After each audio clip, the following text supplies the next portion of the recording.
नमस्कार दोस्तों, मैं तन शर्मा एक बार फिर स्वागत करता हूं आपका अपने इस डिजिटल लर्निंग प्लेटफॉर्म पर जिसका नाम है एग्रीकल्चर गुरुदेव। दोस्तों, कल हम क्रॉपिंग पैटर्न या क्रॉपिंग सिस्टम के बारे में पढ़ रहे थे, तो इसी क्रम में हम आगे चलते हैं। आज हम पढ़ेंगे मल्टीपल क्रॉपिंग सिस्टम के बारे में। दोस्तों, कल हमने जाना था कि क्रॉपिंग सिस्टम जो होता है, क्या होता है, क्रॉपिंग सिस्टम जो होता है कितने तरीके का होता है? दो तरीके का। कल हमने किसके बारे में पढ़ा था? मोनोक्रॉपिंग सिस्टम के बारे में। और आज किसके बारे में पढ़ने वाले हैं हम? मल्टीपल क्रॉपिंग सिस्टम के बारे में। ठीक है दोस्तों, कल हमने किसे पढ़ा था? मोनोक्रॉपिंग सिस्टम को पढ़ा था, एकल सस्यन को पढ़ा था। आज हम मल्टीपल क्रॉपिंग सिस्टम यानी कि बहुसस्यन को पढ़ेंगे। ठीक है दोस्तों, चलिएगा जानते हैं मल्टीपल क्रॉपिंग के बारे में।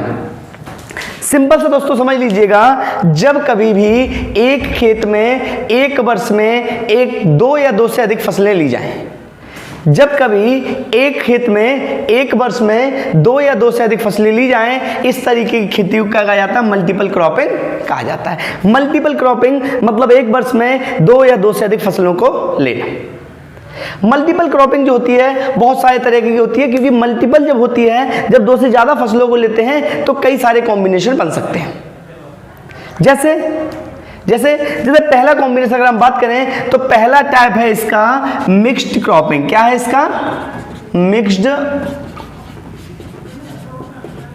क्रॉपिंग। मिक्स्ड क्रॉपिंग क्या है? मिक्स्ड क्रॉपिंग मल्टीपल क्रॉपिंग का टाइप है। जब मल्टीपल क्रॉपिंग का टाइप है तो आपको ये पता होगा कि इसमें दो या दो से अधिक फसलों को एक साथ बोया जाएगा। कैसे बोते हैं ये जान लेते हैं। मिक्स क्रॉपिंग को बेटा हिंदी में कहते हैं मिश्रित फसल। क्या कहा जाता है हिंदी में? मिश्रित फसल। मिश्रित फसल, जैसा कि इससे नाम से समझ में आ रहा है बेटा, इसमें क्या किया जाता है? मिश्रित किया जाता है। तो समझते हैं बेटा, जब दो या दो से अधिक फसलों को बोने के पूर्व ही आपस में मिला लिया जाता है, यानी कि उनके बीजों को आपस में मिला लिया जाता है और मिलाने के बाद में सोइंग की जाती है। तो इस तरह की खेती को क्या कहा जाता है? मिक्स्ड क्रॉप कहा जाता है। क्या करते हैं मिक्स्ड क्रॉप में? दो या दो से अधिक फसलों के बीजों को बुवाई के पूर्व ही आपस में मिला लिया जाता है और मिलाने के बाद उसकी सोइंग करते हैं। तो इस तरह की खेती को क्या कहा जाता है? मिक्स्ड क्रॉप कहा जाता है। अब आप मेरी बात समझिएगा, जब दो या दो से अधिक फसलों के बीजों को बोने के पूर्व ही आपस में मिला लेंगे, जब बोने के पहले आपस में मिलाएंगे, तो आप बताइएगा क्या ये अलग अलग पंक्ति में होंगे या एक साथ मिले होंगे? एक साथ मिले होंगे। क्यों? तो बेटा हम कह सकते हैं कि जब ये फसलें बोई जाती हैं तो ये अलग अलग पंक्तियों में ना होकर इनके पौधे जो है वो मिश्रित रूप से होते हैं। इनके पौधे कैसे होते हैं? अलग अलग पंक्तियों में नहीं होते। क्यों नहीं होते? क्योंकि हमने बोने के पूर्व ही आपस में मिलाया है, तो इनकी अलग अलग पंक्तियां नहीं बनती।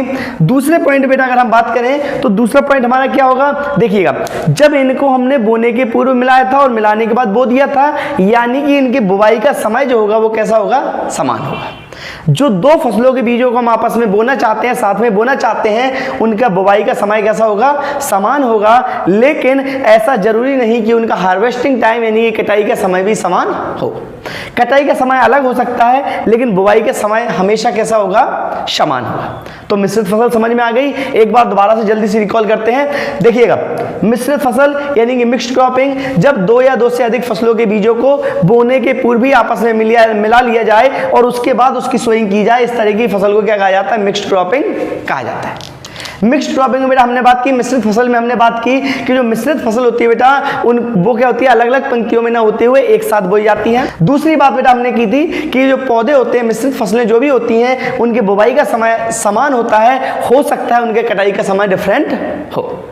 तो ये हमने किसके बारे में की? मिक्स्ड क्रॉपिंग के बारे में की। अब इसका एक बहुत महत्वपूर्ण क्वेश्चन इससे बनता है, बहुत महत्वपूर्ण बनता है बेटा, प्रिंसिपल ऑफ मिक्स्ड क्रॉपिंग। बेटा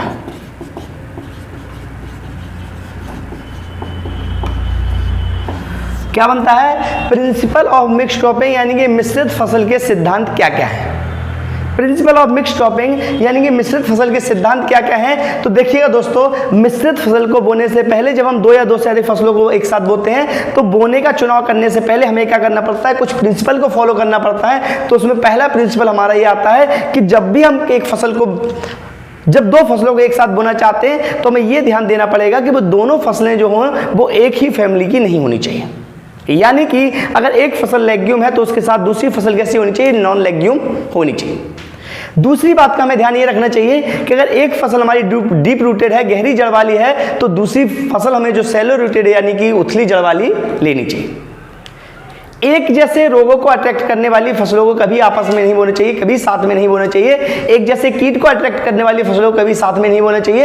एक जैसी डिमांड रखने वाली फसलों को कभी साथ में नहीं बोना चाहिए। तो ये कुछ प्रिंसिपल हैं जिनका हमें ध्यान रखना पड़ता है मिश्रित फसल को अपनाने से पहले। दोस्तों मिश्रित फसल आपको अगर समझ में आ गया है तो हम आगे चलते हैं। आगे चलते बेटा, आगे जो हमारा सेकंड नंबर का है बेटा वो है कंपेनियन क्रॉप। सेकंड नंबर का बेटा हमारा कौन सा है, कंपेनियन क्रॉप। इसे बेटा हम सहचर फसलें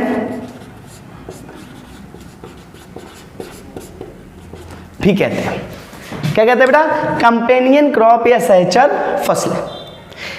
ऐसी दो फसलें एक साथ उगाना जो आपस में प्रतियोगिता न करती हो, आपस में कंपटीशन न करती हो, इनके बीच आपस में कंपटीशन शून्य हो, जीरो प्रतियोगिता हो, लेकिन ये एक दूसरे का सहयोग करें, ऐसी फसलों को क्या कहा जाता है, सहचर फसलें कहा जाता है। दोस्तों दोबारा समझिएगा, ऐसी फसलों को एक साथ बोना जिनके बीच कंपटीशन शून्य हो, यानी कि कोई प्रतियोगिता नहीं हो। कोई प्रतियोगिता नहीं हो इसका मतलब यह है, कोई प्रतियोगिता नहीं हो इसका मतलब यह है कि इनकी सारी डिमांडें जो है वो अलग अलग हो। न्यूट्रिशन रिक्वायरमेंट अलग अलग हो, वाटर रिक्वायरमेंट अलग हो, इनकी ग्रोथ का जो सिस्टम है वो दोनों का अलग अलग हो। ये जिनकी जो सॉइल से न्यूट्रिएंट्स डिमांड है वो अलग अलग हो, एक डीप रूटेड हो, एक सैलो रूटेड हो, ये जो सारी चीजें इनकी अलग अलग होती है, तो इस तरह की क्रॉप्स को क्या कहा जाता है, कंपेनियन क्रॉप कहा जाता है। लेकिन ये क्या कहा बेटा, जब दो फसलों की डिमांड अलग अलग हो, लेकिन जब दो फसलों की डिमांड अलग अलग हो, जब वो आपस में प्रतियोगिता ना करें, लेकिन वो एक दूसरे को सहारा दें, ऐसी फसलों को कंपेनियन क्रॉप कहा जाता है। फॉर एग्जांपल बेटा समझिएगा, उदाहरण के रूप में आप समझिएगा, जैसे बेटा मैंने मेज के साथ में बेटा यहां पर क्या लगा दिया, मैंने मेज के साथ में बेटा लोबिया लगा दिया। बेटा मैंने क्या किया, मक्का के साथ में लोबिया अगर बेटा मैंने लगाया तो क्या करेगा, ये जो मेज होगा वो लोबिया बेटा क्या होती है, बेल सी होती है हल्की सी, तो वो क्या करता है, उसको सहारे की आवश्यकता होती है, किसी दूसरे फसल की आवश्यकता होती है जिससे उस पर वो ऊपर चढ़ जाए। तो ऐसा बेटा क्या होता है, मेज के साथ में अगर बेटा हम काउपी लगाएंगे, मक्के के साथ लोबिया लगाएंगे बेटा, तो क्या होगा, जो मेज है वो लोबिया को बेटा काउपी को क्या करता है, सहारा प्रदान करता है। सहारा होने से काउपी का प्रोडक्शन बढ़ जाएगा। इस तरह की फसलों को क्या कहा जाता है, कंपेनियन क्रॉप कहा जाता है। ठीक है दोस्तों, दो क्रॉप्स अगर आपको समझ में आ गई हो बेटा तो आगे चलते हैं। ये अच्छे से समझ में आ गया, मिक्स्ड क्रॉप समझ में आ गया होगा, कंपेनियन समझ में आ गया होगा। अब बेटा हम तीसरी फसल की बात करते हैं, बहुत इंपॉर्टेंट है, मोस्ट इंपॉर्टेंट है बेटा। तीसरी क्रॉप्स बेटा आपकी होती है, इसे बोलते हैं गाइड क्रॉप। क्या है बेटा, गाइड क्रॉप, हिंदी में कहते हैं बेटा रक्षक फसलें। बेटा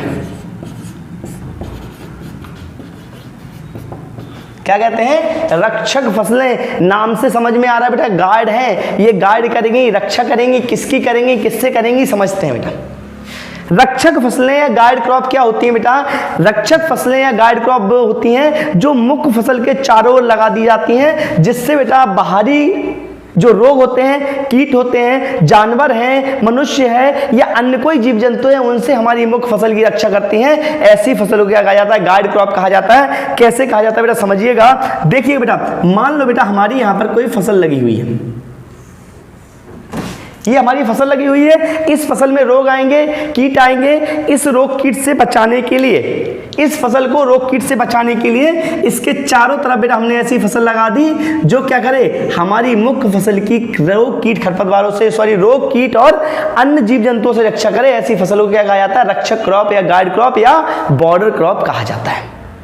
क्या कहा जाता है, रक्षक क्रॉप, गाइड क्रॉप या बॉर्डर क्रॉप कहा जाता है। ऐसी फसल जो मुख्य फसल की रोग कीट एवं बाहरी जो जीव जंतु होते हैं उनसे रक्षा करती है, क्या कहा जाती है, रक्षक क्रॉप कहा जाती है। जैसे बेटा जैसे बेटा भिंडी के चारों ओर बेटा ले लेते हैं एग्जांपल, कपास के चारों ओर बेटा कुसुम लगाना।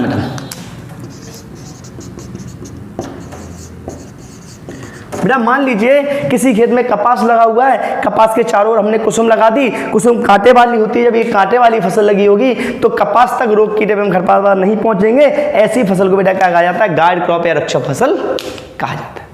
ठीक है दोस्तों, आगे चलते हैं बेटा, चौथा समझ लेते हैं हम लोग। क्या हो गया बेटा, पहला हमारा मिक्स्ड हुआ, दूसरा कंपेनियन हुआ, तीसरा बॉर्डर हुआ, चौथे पे बात करते हैं बेटा। चौथा जो हमारा है वो है वृद्धि कारक यानी ऑगमेंटिंग क्रॉप्स। वृद्धि कारक या ऑगमेंटिंग क्रॉप्स क्या होती है बेटा, समझ लेते हैं। वृद्धि कारक या ऑगमेंटिंग क्रॉप ऐसी फसलें होती हैं बेटा, वृद्धि कारक या ऑगमेंटिंग क्रॉप ऐसी फसलें होती हैं जो मुख्य फसल की उपज को क्या कर देती है, बढ़ा देती है। कैसे बढ़ा देती है बेटा, देखिएगा। मान लीजिए हमने कोई फसल लगाई है बेटा, देखिएगा ऑगमेंटिंग क्रॉप क्या होती है। मान लीजिए हमने कोई फसल लगाई है, उस फसल की जो उपज है या ग्रोथ रेट जो है वो धीमी है, उस फसल की उपज या ग्रोथ रेट धीमी है, तो इस कंडीशन में क्या होगा, इस कंडीशन में क्या होगा, उस फसल को से हम ज़्यादा से ज़्यादा प्रोडक्शन लेना चाहते हैं। तो ऐसी कंडीशन में जब ज़्यादा से ज़्यादा प्रोडक्शन लेना चाहते हैं तो ऐसी कंडीशन में हम उसके साथ में कोई ऐसी फसल लगा देंगे जिस फसल से बेटा क्या हो जाएगा, मुख्य फसल की उपज बढ़ जाएगी। इसे क्या कहते हैं, इसे क्या कहते हैं, ऑगमेंटिंग क्रॉप कहते हैं। क्या कहते हैं, ऑगमेंटिंग क्रॉप कहते हैं। ठीक है बेटा, क्या कहते हैं, ऑगमेंटिंग। ठीक है, हिंदी में क्या बोलते हैं, वृद्धि कारक। समझिएगा बेटा, एक बार अच्छे से समझा रहा हूं। ऑगमेंटिंग क्रॉप क्या होती है, जब किसी खेत में हमने कोई फसल लगाई, जब किसी खेत में हमने कोई फसल लगाई और उस फसल का जो प्रोडक्शन है वो क्या है, कम है, या उसकी वृद्धि की दर कम है, तो ऐसी फसलों में बेटा हम कुछ ऐसी फसलें लगा देते हैं जिनके लगाने से उनका प्रोडक्शन और ग्रोथ रेट बढ़ जाती है। ऐसी फसलों को क्या कहा जाता है, ऑगमेंटिंग क्रॉप कहा जाता है। एक बार समझ लीजिएगा, मैं आपको समझाता हूं। जैसे बेटा आपकी एक फसल है बरसीम। कौन सी फसल है, बरसीम। बेटा कहीं आप बरसीम का प्रोडक्शन करना चाहते हैं, तो जब आप बरसीम का प्रोडक्शन करते हैं तो उसकी ऐसी कैपेसिटी होती है, उसकी एक ऐसी हैबिट होती है कि उसकी जैसे ही हम कटाई करना चाहते हैं तो पहली कटाई जो होती है उसमें देर में आती है और एक कटाई के बाद उसकी कटाई जल्दी जल्दी होने लगती है, यानी कि उसकी ग्रोथ बढ़ जाती है। लेकिन समस्या ये होती है कि इसकी पहली जो कटाई होती है बहुत देर में आती है, या बहुत छोटी होने से क्या होता है, किसान का मन नहीं होता है इसको काटने में, तो इसके साथ में हम कोई दूसरी फसल ले देते हैं। इसके साथ में बेटा हम जैपनीज मस्टर्ड ले देते हैं, जापानी सरसों ले देते हैं बेटा। क्या लेते हैं बेटा, जापानी सरसों ले देते हैं बेटा। इससे क्या होता है, इससे बेटा बरसीम का प्रोडक्शन बढ़ जाता है। इस तरीके की खेती को क्या कहते हैं, ऑगमेंटिंग क्रॉप्स कहते हैं बेटा। इतना समझ में आ गया होगा बेटा, तो मिलते हैं नेक्स्ट क्लास में, इससे आगे समझते हैं। तब तक के लिए टेक केयर, बाय बाय। और अगर अभी तक आपने हमारे चैनल को सब्सक्राइब नहीं किया है तो चैनल को सब्सक्राइब कर दें, और वीडियो अगर अच्छा लगे तो और दोस्तों में भी शेयर करें। धन्यवाद।